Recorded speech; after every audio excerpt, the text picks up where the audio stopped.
Alright, we found the car to hideout. I'm hoping that we can take care of the last of these guys. We got ambushed quite a bit coming in here.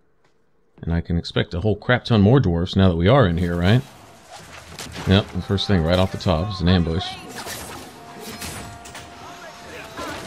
And, what is... yeah, that's a trap. Okay. I guess he set it on us? Oh, that's pretty clever. Did not want to get caught in that. That's probably insta-death.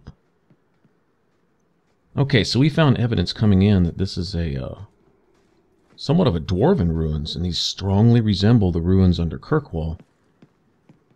Wonder how much dwarven influence or assistance there's been crafting a lot of these above-ground areas. Years distance from all that loss. It's a good thing.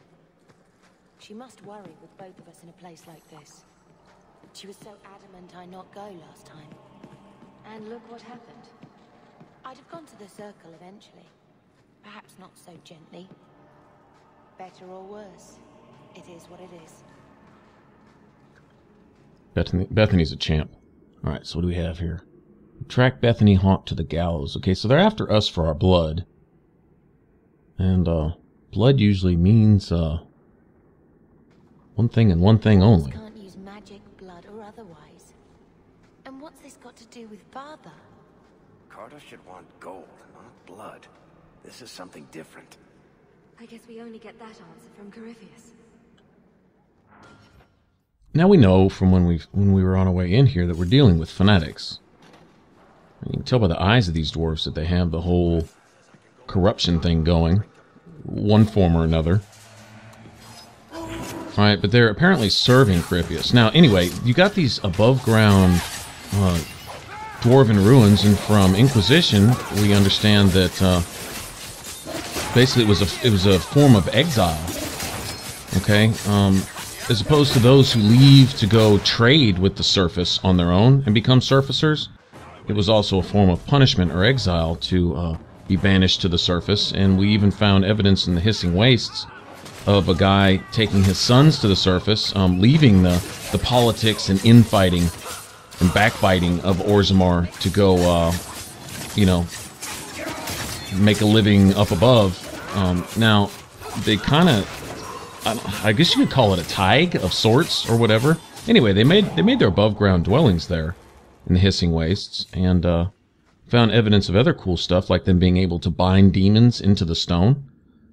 Just further evidence that the stone actually is alive, and that the dwarves may not be all bluff and bluster and superstition. They may actually be onto something. Okay, now these dwarves are actually worshipping Corypheus. Now what makes this important to me is that, okay, dwarves, even if they're not bound to the stone in their mind, like, let's say they've been exiled, let's say they've, you know, they're some dusters from Dust Town, or they've been exiled to the surface or something like that, they're pretty much not going to be religious of any sort. They're pretty much anti-chantry. In other words, it's either the stone or nothing. You know, it's the stone, or else they're about doing their own business. Not really concerned about all that ancestor BS one way or the other. All right, but here they're actually devoted to the point of giving their lives for Corypheus. So these people are being mind controlled. Now, if you can mind control a dwarf, you can mind control just about anybody, because they're not really susceptible to possession and magical and demonic influence. All right, at least superstitiously so, you know. At least as the saying goes, they're not subject to that, but here we have it. And if they're being controlled by some form of magic, which we can assume they are, considering what Corypheus wields, him being ancient darkspawn magister, there's evidence to show that he is actually one of the original magisters. Like, specifically, that in the name of serving the old gods, you know, went to, as Sarah would put it, crack the Golden City. All evidence points to that being the case. In Corypheus' words, the city was black when he got there. Probably his eyesight was faulty, not the Golden City, or the city itself. Or it's just, you know, if you're going to go and seek your spiritual rewards, and especially if you're going to sin to the point that you would usurp God himself to take it rather than have it given to you type of thing, you know, who says I have to serve you? You know, that whole kind of thinking, right? Then that kind of sin, probably he got his just rewards, and they saw what they had coming. In a sense, if the fate is perception, right? And if you're wicked, then your spiritual rewards are going to be wicked. You're going to get what you perceive. You're going to see a reflection of yourself, your own thoughts. That would be your heaven or hell as you create for yourself. I'm kind of thinking that that's sort of the way they're leaning. That's the kind of principles, you know, the whole moral reward punishment thing that they got going on here. I'm starting to see something along those lines. I'm not trying to get all way out there on it. I'm just, you know, just kind of which way they're leaning. I'm trying to figure out which, you know, where BioWare is coming from. You know, what the writers really have in mind, what their whole religion or spiritual sense, what their whole moral right and wrong thing is. And, hey, what happens if I open this cage? Oh, I get my ass runt over. That's what happens. Okay, maybe I shouldn't have done that. Anyway. Alright, so the dwarves are up on the surface. So this is a dwarven structure of sorts. Although it may have been with Warden help, or vice versa. The Wardens made this with the dwarves' help or whatever, but there's evidence that dwarves were here before, exiled to the surface.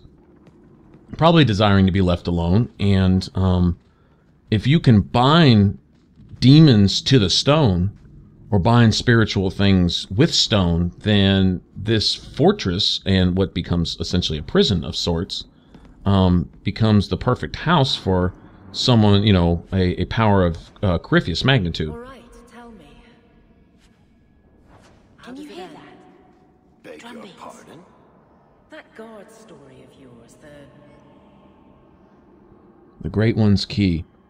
Okay, there's a key. Now just a little insight now. We don't have it yet, but just a little heads up ahead of time. There is an item which is considered a key and is essentially passed down from our father, and that's how we're relevant. And, you know, if you look for the Elder One's hand in all this, right? with a Templar Knight captain. In controlling these dwarves, and basically Corypheus sending these dwarves by the hordes to eventually entice us into following the trail of dead bodies that leads eventually back to here, right? And with Varric's help, of course, we find this place. We can see that the Elder One would spend all these dwarves live, these fanatics who were just totally lost in their minds anyway. Similar to husks in Mass Effect, you know, just totally just possessed fanatics, not in control of their senses whatsoever. Knew we'd get here. Well, we'll see here in a second. He will be free. Garav? Varric? No one told me you would be part of this. We were just going after the Hawk. Why has the Carter been attacking me? I can't say. The Master must be free. Really, Garav? I thought better of you than this. I mean, gutting the occasional competitor for fun and profit, that's the game. But what are you all even doing here? Worshipping demons? We drink the Darkspawn blood. He calls us. The false Why would you calling. do that? Won't you just die? It's the only way to hear the music. Oh, come on, you nug licker. Snap out of it. There's no gold in hallucinating. Why has the Carter been attacking me? I mean... We drink the Darkspawn blood. He calls us. Manners, Varric? Introduce me to your lunatic friend. Hawk, this is Garav. He's a greedy, brilliant bastard son of a nug from the Carter. Garav, this is Hawk. The one whose blood you want to drink, or bathe in, or whatever. But if you're after eternal youth, I've got to tell you, she's no virgin. Thanks a lot. The Master is calling. He needs the blood. Garav, buddy, this isn't like you. Look, I've still got Bianca. Never misfired a day in her life. You don't want her to see her papa like this, do you? Garav is the one that made Bianca? So that's Bianca's Varric, father you or want something? to spare this bastard? Not if he's after you, Hawk. Bianca, I think it's time to say goodbye. If you ever doubt Varric's loyalty, you just saw it right there. Okay, well, I can do that whole backstabby thing too, bitch. Alright, anyway, what was I getting at? Oh, I was talking about the key. essentially, this is something passed down by our father who has some dealings here, and that's going to be revealed in greater detail later, and exactly what the conditions were upon his involvement here. It appears very sinister at first, and it's like, oh wow, okay, so our bloodline, you know, we're descended from a scoundrel, but it's really not so much the case, as we'll find out. I do try to follow out as much of the dialogue as I possibly can while I'm here, for the reason of mainly, you know, searching for lore, right? Thank goodness for Paralyze, right? Okay, this dude's resistant to whatever we're using right here. You poor, stupid bastard. I used to do business with the Carta back in the day. Garav was a nutcase then too, but in a good way. He was trying to design a new type of repeating crossbow. Bianca was the only one that ever worked. And so here's the truth beyond Bianca right there. Like that. Well, if he's the one that made it, assuming Varric's telling the truth right here, then another Bianca isn't ever going to be made. But the whole link to Bianca herself, like the actual woman Bianca, Varric's waifu or whatever, that he keeps hidden for Bianca's sake is Varric, in a lot of his telling of the tales, it's usually to cover for others and to protect his friends. He'll spin mad stories to divert your attention off of where it shouldn't be, you know? He doesn't want you harming his buddies, and he's totally down with you. He's got your back. He's like my friggin' Dragon Age Garrus from Mass Effect. He really is. Seriously. That's my buddy. Anyway, alright, so if we have this key of Hawk, this item, which we'll discover what that is later, I think it really varies depending on what class you come in as, but one way or another, you get the key of Hawk, and it requires Hawk blood, and we're talking about blood magic that we're dealing with in some way, shape, or form, and if our father's involved, then that puts a very sinister shadow over this whole thing. And that's going to, like I say, come to light later, and at first it is going to appear very sinister, and then you find out later that it's not so much, you know. Much of the blame needs to not so much be placed on Malcolm Hawk, but needs to be placed on the wardens, and so on and so forth. And of course, Corypheus, I mean, being the mastermind of all this. And we're also going to find out something really cool about Corypheus and his whole influence on not just the dwarfs here, these fanatics, and I guess the closer you are to him, the more influence he has, but I don't know that that's necessarily true. His influence seems to be pretty far-reaching, and there's even a comment made, and this is so key, he speaks through the blight, all right? So if you have if you've drank the blood, right, and you hear the music, so to speak, you actually even get a sense of his false calling, which is something he did in Inquisition. He forced a false calling on the wardens to cause them to basically, in desperation, seek some way to end the blight so they wouldn't have to all essentially kill themselves, because that's what the calling calls you to do. You know you're going to die anyway, so you go down in the deep roads and lay down your lives. And so he sent out a false calling and had the wardens serving him out of their own fear and weakness and insecurity, and find out that the wardens just aren't the wardens anymore, right? But we see that it started here. We'll see that in spades later on, but for right now, we need to get our hands on this key and see exactly how our blood is related to that. It'll all be made pretty clear here pretty soon. It's very cool. A lot of things are explained in this. Very much so. This was a little bit longer DLC than I remember it being. I guess, you know, trying to be thorough was part of it.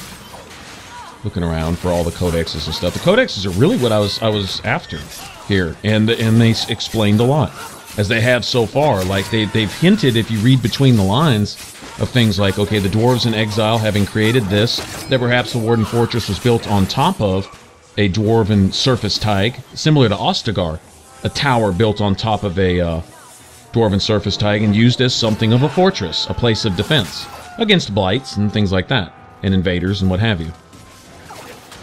Right, this really being no different. Now, this place has essentially been kept off the map, and we'll find out also from Codex that that was done intentionally, is that the Wardens had basically spread rumors about this place being everything from haunted to cursed, and I wonder if that Codex left behind of a plague, right, infecting even the stone, wasn't somewhat made up just to keep trespassers away, you know, keep people from nosing into this area right here. because of the secrets that they're hiding, namely Corypheus. This place becoming dedicated to essentially keeping him locked up. Look at, we could actually go back to Kirkwall right now from this podium right here. That's pretty cool. I guess if you've got too much loot to carry, you can go drop it off. Ah, they told me you were going to be trouble. And look, you brought the whole family. Look at his eyes. How generous. He's been drinking the Darkspawn blood, hasn't he? Corypheus, we'd bring him Malcolm Hawk's blood, one way or the other. What does this have to do with my father? The Master wants you. I don't ask why. So, it's Corypheus who's after me? What Corypheus wants, Corypheus gets. From us, or from someone. Corypheus wants some blood? Sure. Let me just open a vein. Oh, how about a kidney, too? Corypheus, we have done as you command. Your sacrifice is here. You will see the surface once more. Dwarves have their eyes on the surface. They can't even conceive what Corypheus has in mind. He's looking well beyond the surface, I think, but we can see the limited vision of these fanatics. They don't really care why they're doing what they're doing. They just care that they're doing it.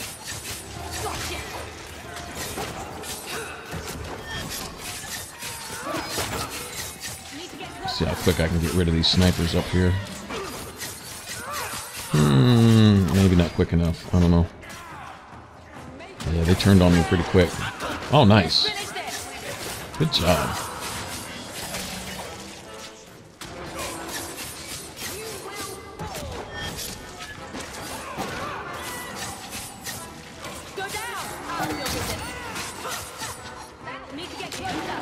Good deal. Wild pack Bronto going off. There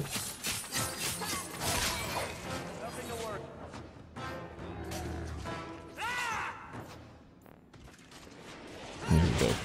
Give me some heals. Well, I need to be careful triggering those traps. Take out Aveline just as easy as I can take out the stupid Bronto. Oh, he's just out of control, isn't he?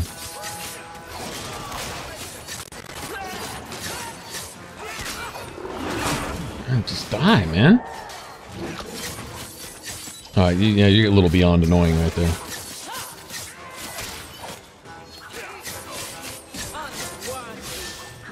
Yeah, we got him. Yeah, you don't have anybody to rally anymore, dude. All on your lonesome.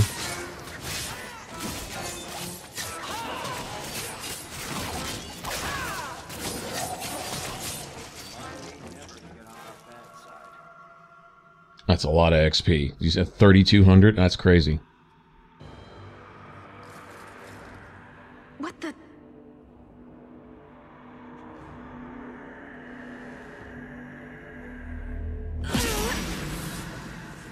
What is this? I can feel it inside me. Oh, that is a strange one. They don't have one of those in the circle. And it was Father's. This is going to take me to Corypheus. Almost look like a similar effect that, say, like, possession. You know, kind of like Justice with Anders type of thing. But we glowed more the color of the Fade, not the color of, like, raw lyrium. Not that I know what significance that has, it's just looking at it. Interesting, I'm sure that animation wasn't accidental. Alright, so take that for what it's worth and run that through the mill and let me know what you think. I don't really know what to make of that. But I know it responded to our blood, us carrying our father's blood, right? That was the whole thing. Now, being a rogue, we get a dagger. If we were a mage, it would be a staff. If we were an archer, it'd be a bow, and so on and so forth. They even have a two-handed sword or a one-handed sword. So, depending on what class you come in. And apparently, it's level-specific in that it's not going to level with you. So it's, you know, if you come early here, it's not something that you carry with you later in the game. It's, you know, it would eventually become kind of obsolete. And also, it's apparently a quest item that can only be sold as a trinket to merchants. And I think that was on purpose, too.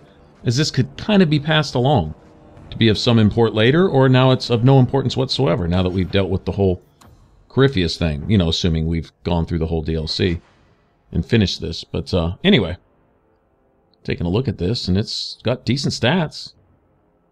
It's just a bit better than what I'm using now. Like I say, you know, not too long from now it'll be obsolete. Although we are pretty high level anyway. Having waited till later to do this, it's a pretty decent weapon. Probably one now, I mean, if you wait till the end of the game to get this, then, I mean, yeah, it would carry you through, but then, of course, you're at the end of the game. It's not going to do you much good, you know, just, I guess you could go to the final battle with it type of thing, but it would be considered an endgame weapon by then, I'm sure. I can only imagine what the stats on that thing were if you did the old leveling exploit and came in at level 50. What that thing would actually do. It'd probably be ridiculous. Of course, the enemies are ridiculous, too. Alright.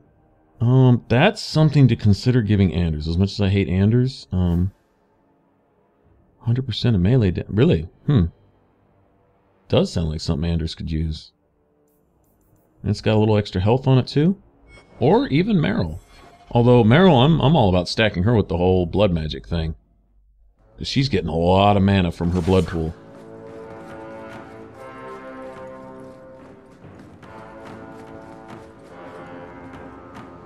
And these dorky-looking idiots lure us in here. The whole blasted thing's sealed over.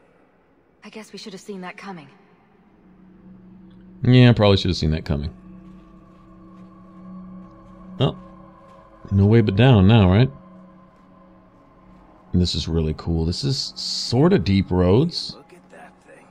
Kind of, but it looks like it has Warden influence. Warden's working with the dwarfs? That type of thing going on? Don't know.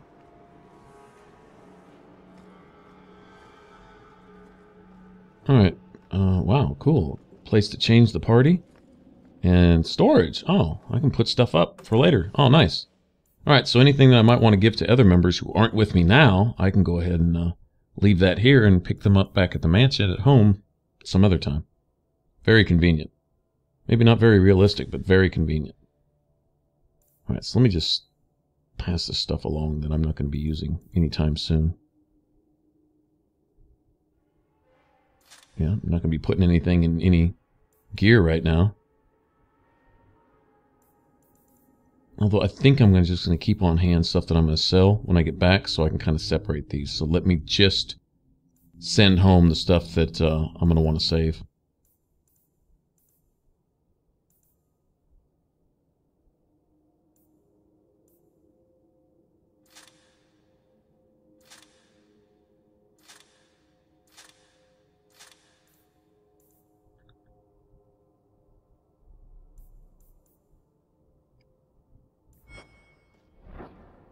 At some point I'm going to need to get some better staffs with electrical damage on them too. Preferably in Act 3. There's going to be a point here in Act 2 where electricity is about the last thing I need. Oh, that didn't sound good. Well, you know something's going to happen as soon as we pop through this door, right? Good time to save.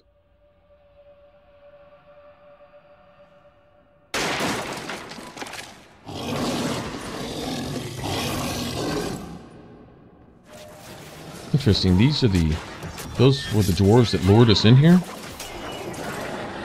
Being fed upon by their own version of genlocks here. Okay, this is the Dragon Age 2 version of the Origins genlocks, which are darkspawn made of dwarves.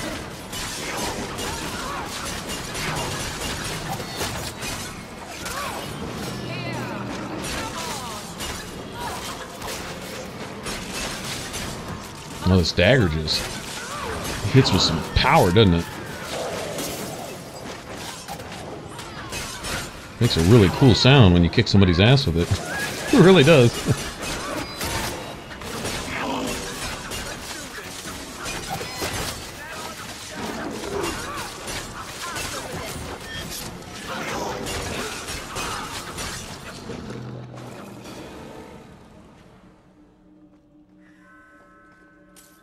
Alright, now this is interesting.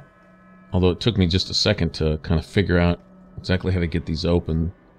But if you see that magical seal, and we see an enemy behind it, of course we're gonna have to kill it, right? But bound here for eternity, hunger stilled, rage smothered, desire dampened, pride crushed. In the name of the Maker, so let it be. interesting. Okay, I'm just going to throw this out there now, is if our father had to practice a form of blood magic to create the magical seals that keep everything in and don't let anything out, which appears to be the case, and of course the most powerful seal would be on Corypheus itself, right? But here, if that be the case, and it required the sacrifice of one to bind a demon, he bound this demon, but crushed its influence and kept it sealed here. I guess it's kind of a safe key, so to speak. Like, okay, if you have to commit the blood sacrifice, right, which our father was forced to do, to create these seals, then the demon that you bind as a result, he also secured that demon, and apparently that's what we're releasing here, and we may release the memory that goes along with it, which we'll learn some stuff each time we do this. Of course, it took me a minute to figure out that there weren't 3 of these marks. You only have to activate 2 marks, and then you activate the door itself. But, you know, show you my problem-solving brain misfiring, not functioning.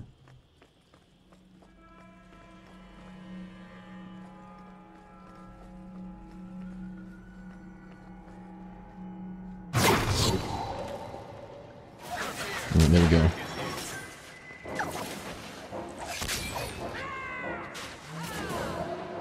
Interesting. Kind of did that like a mage. Gave itself an arcane barrier. And very interesting, actually.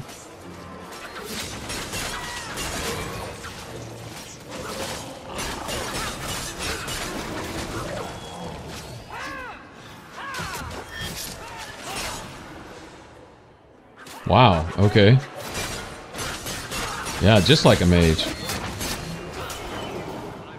Wonder if Malcolm had to sacrifice a mage. Or bound the spirit of a mage, passed on and brought him back. Wow, okay. A lot could be gathered from just that right there. The more knowledgeable mind, I think you could learn quite a bit from this right here. Too bad I don't have that. I got him, but it threw me into a cutscene. God, I wasn't supposed to go through this door, I don't think. The key! Did they find it? The dwarves. I heard them. Looking, digging.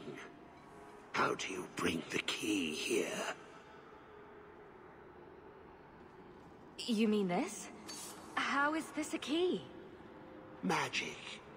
Old magic it is. Magic from the blood. It made the seals. It can destroy them.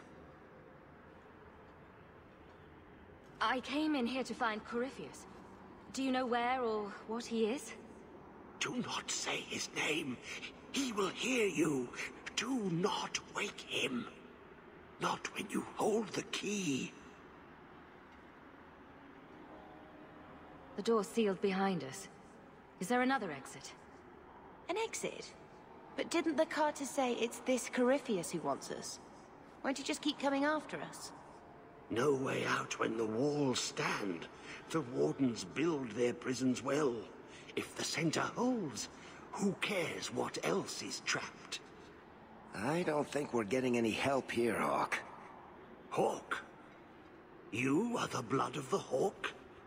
I smell no magic on you. But you hold the key to his death. Yes, I can show you out, yes. Who are you? What's wrong with you? You ask me that? I'm the one who belongs here, not you. You are no dark spawn. That armor. It's Grey Warden issue. Wardens? Yes. Guardians against the Blight. I know the way out. Follow me. Down and in, down and in.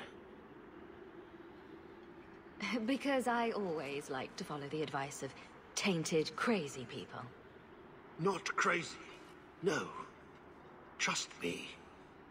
I know the prison's secrets. The seals hold us in. Anything comes in. Nothing ever leaves. Not without the key. You must use it, yes. On the seals. Every seal. You touch the key to it. Only then they open. Only for the hawk. Not back. Not up. Only way out is down and through the heart. Down. Down in the depths. I've never been so glad Wesley died quickly and well. Good point, right? Okay, may have, yeah, I was gonna say we may have a shade or two left behind. Go back there and see if this thing looted anything for us. I can do nothing about the warden's use of demons in this horrid place. But I will have no one say any magic of mine ever released one into the world.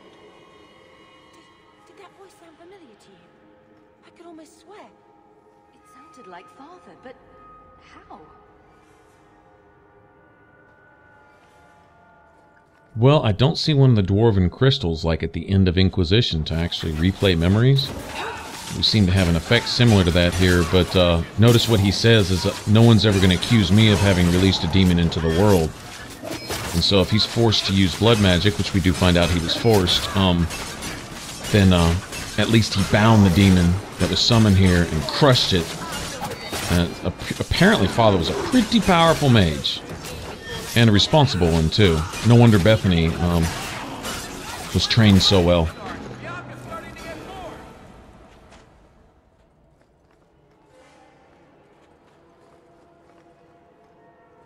Okay, I don't think there's really anything else to unlock on this level. I think we're going to learn more secrets as we go along, though. I don't think there's any record of it having that effect. But even the threat of it, anyone normal would choose to die first. That is usually the way. I keep thinking good thoughts. Too many ignore it. That's why we need Grey Wardens, and why they're at risk of that. Now, it seems that this Grey Warden here, though, that's leading us down... Hold on, let me see here. Must be protected at all costs. Early Wardens discovered that some Darkspawn could think and speak, and commanded portions of the Horde, but this Corypheus is different. He was like Darkspawn, but plainly human and more powerful than any man. Like you say, he's one of the... He's a source of corruption, I think is what it's going to boil down to. He is one of these sources of corruption. That maybe there's a number of Corypheus-type individuals. And he was just the one that was awakened and the one who's, of course, had to be imprisoned here and is exercising some will of his own, even while he is bound or sleeping or subdued here in this prison. He has influence. We're going to find out just how much that influence is. We can see it on the dwarfs here, and I think we can see it on this warden to a point. Although him being a warden, he's slightly resistant to it. He still has some semblance of his faculties left, but for the most part, he's like given into the blight corruption to a sense, but it's more of the mind control. That's what I see in his eyes.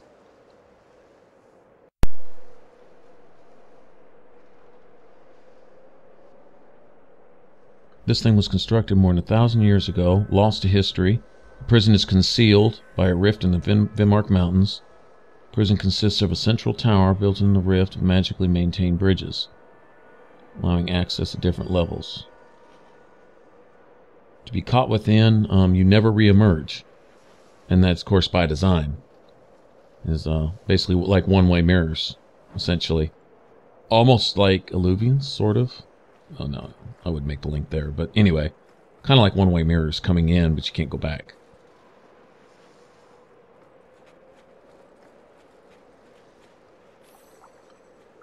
Looking around, you never know where a codex is going to be hidden. I seriously want to be thorough down here. We're learning some cool things here. and validating some stuff. Things that I kind of was suspicious of, I'm seeing are actually the case. A lot to be had here. Very, very, very cool that they gave all this to us in a DLC. Okay, I'm sure this is going to end well, right? Yeah. Hey, buddy. What's up? Oh, did I do that? My bad.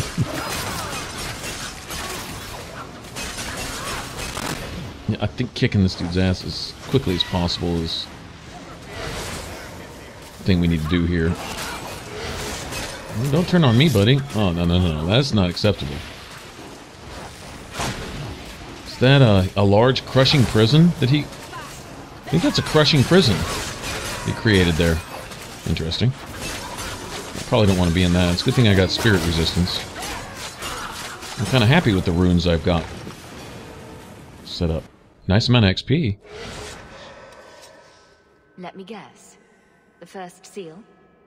2,000 years the magic holds. Never broken. Give it the key. Let it take the magic back to itself. Absorb it. All who came before.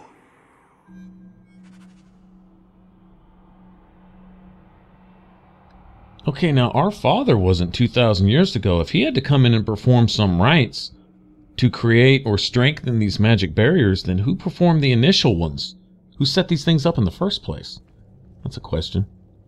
Probably a simple answer to it, but okay, electricity damage, that's the most common element that enemies are weak to, even if they're resistant to other stuff.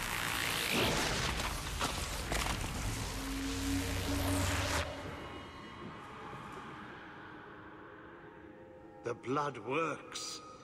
It is good. All this talk about my blood is a little creepy. Are you at least planning to tell me your name? Name? So long since I've said my name. Larius. I was Larius. There was a title too. Commander. Commander of the Grey. It seems hard to credit. I am dead. But I never died. How does a warden end up like this? I thought you were immune to the taint. The calling. It comes to us all. The voice we can't resist. Our death. If you're a warden, then do you know what just happened? What does the seal have to do with my blood? The magic. It calls to the blood, reads the thoughts of those who hold it. The last to hold it. The Hawk. I was there when he laid the seals. Before I became this. You favor him. Corypheus calls. In the darkness. What waits there?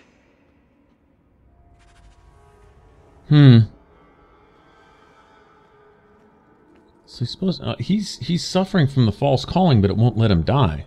Very strange. How it's sustaining him. Or, well, I guess it's essentially not really sustaining him. I don't know.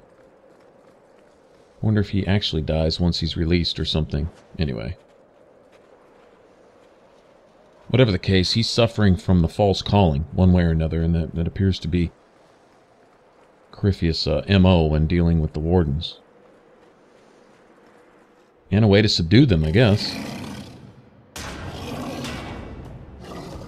Well, this probably won't be good. What the hell is that? Definitely a what the hell is that moment. Okay, look at this dude. Freaking bulldozer. Oh, he can do like a grappling chain move? Is this where they're introducing the grappling chain or something? Seriously heavy-looking shield. Yes, it is, Varric. It is a heavy-looking shield. No doubt. Alright, money just lying everywhere. Apparently from the other previous victims who couldn't get out of here. There will be more seals, I'm certain. I'm not going down like that, though. I'm gonna find a way out. Or die trying. One or the other.